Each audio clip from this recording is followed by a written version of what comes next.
Nobody in the NBA has a real answer right now, and that's the part that should terrify you, because we're talking about a 21-year-old who's making Hall of Famers stop mid-sentence, coaches abandon their game plans, and entire franchises quietly rethink how they build rosters, all because of one player who shouldn't physically exist. Welcome to Hoopsville. If you're new here, subscribe and drop a like. It genuinely helps the channel more than you know. Now let's get into it, because something serious is building around Victor Wembanyama, and the NBA can already feel it. This stopped being regular hype a long time ago.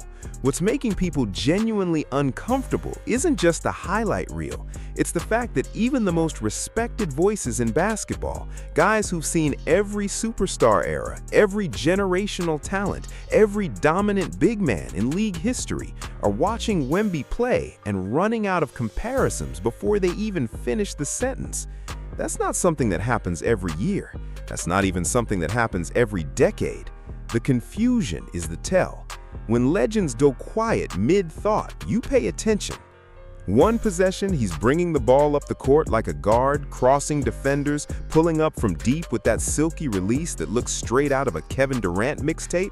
Then, seconds later, he's flying across the paint, swallowing rebounds, blocking shots off the glass, and imposing himself physically inside, like a man who belongs in a completely different era. That combination shouldn't exist in one body, but it does. And the scariest part, he makes it look like he's barely trying. The physical reality of what he is just doesn't compute. He's 7'4" with a wingspan that shadows entire offensive sets. He moves in space with the fluidity of someone half a foot shorter.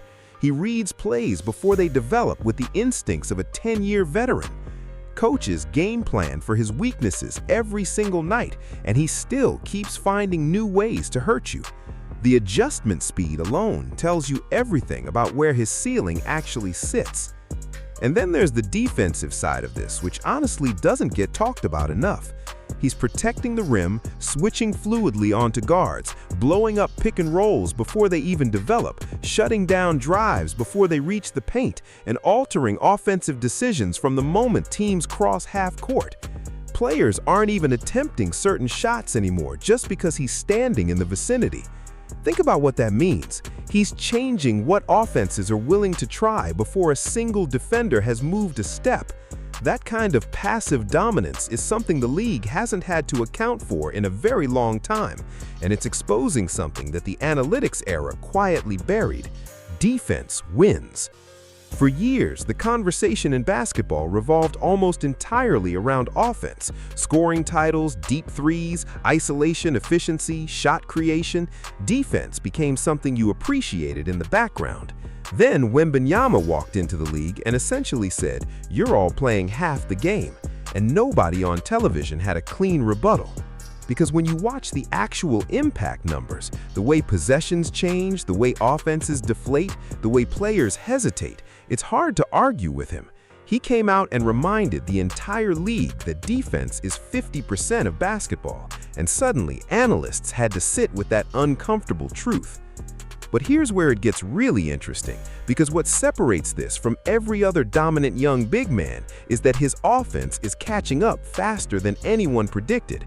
We're not talking about a guy who can only affect the game by standing in the paint and swatting shots. He's putting up numbers that sound made up. 25 points, 15 rebounds, 5 blocks, steals on top of that, while simultaneously changing every offensive possession just by being near the rim. Those are video game numbers. Those are numbers that make you double-check the box score because they don't feel real until you watch the film and realize he actually did all of that in the same game. The MVP conversation isn't coming anymore. It's already here. And what pushed it forward wasn't just statistics. It was the USA versus the world game, where he made that entire showcase competitive practically by himself. Then there was a moment when Nikola Jokic, the reigning gold standard for big men, arguably the most skilled offensive center who's ever played, finished a game against Wembanyama, and you could catch him in the crowd looking up at Wemby with this expression that was somewhere between admiration and fascination. Jokic, the guy who never seems impressed by anything, was genuinely engaged. That image said more than any stat line could. Now let's talk about the mentality piece work, because this is where the story takes a different turn from what you'd expect. Most young stars entering the league come in carefully. They stay humble publicly, manage expectations, let the work speak, avoid putting pressure on themselves before they're ready. Wemby doesn't operate that way at all. He talks about wanting to be the best player in the world with a directness that catches people off guard. He's openly pushing his MVP case. He's talking about winning every award, dominating every tier of competition, and he says it without any hesitation, without any of the usual diplomatic softening that young players default to. He sounds like someone who already decided the outcome and is just waiting for everyone else to catch up.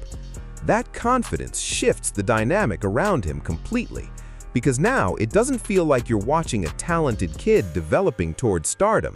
It feels like you're watching someone actively trying to take over the league right now, this season, this moment.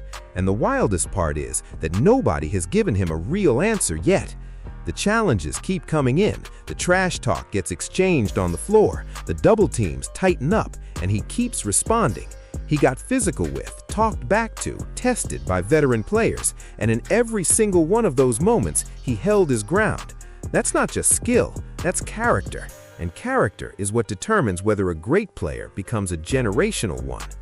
Think about how defenders are already approaching the problem of guarding him, because even the strategies being outlined publicly reveal how desperate the situation is.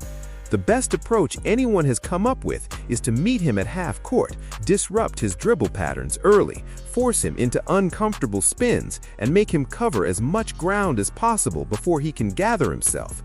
That's the plan. Make him work harder to get where he's going. And even the guys designing that strategy are admitting in the same breath that if you can't physically wear him down over a full game, you have no real answer. Not tall enough, not athletic enough, those are the honest words coming from people who've guarded the best players in NBA history. Every weakness people identify filed away for future reference, but watch how fast they disappear. His post-up physicality, his footwork in certain situations, getting rattled when opponents got genuinely chippy with him, these are the things people pointed at early, and you can already see him processing every one of those moments in real time. He doesn't just absorb the experience and move on, he actually changes. He's showing adjustment,